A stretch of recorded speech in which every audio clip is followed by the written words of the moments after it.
না না এটা কোনো কথা না ভাই আবার কয় লাগে না শুনছেন ঠিক আছে এমনি তো বাইগুলো আমার বল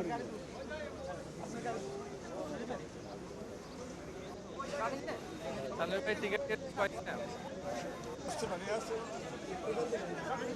ওই ঘাতকের যেন সর্বোচ্চ শাস্তি হয় আমাদের বাংলাদেশের প্রশাসনিক পক্ষ থেকে বা মন্ত্রণালয় থেকে যেন এটা বলা হয়। সারা বিশ্বের লোকেই জানে যেটা ঘাতক কুখ্যাত ঘাতক ছিল এবং সবার পক্ষ থেকে যেন সেই ঘাতকের সর্বোচ্চ শাস্তি মৃত্যুদণ্ড হয় এইটি আমি আশা করি।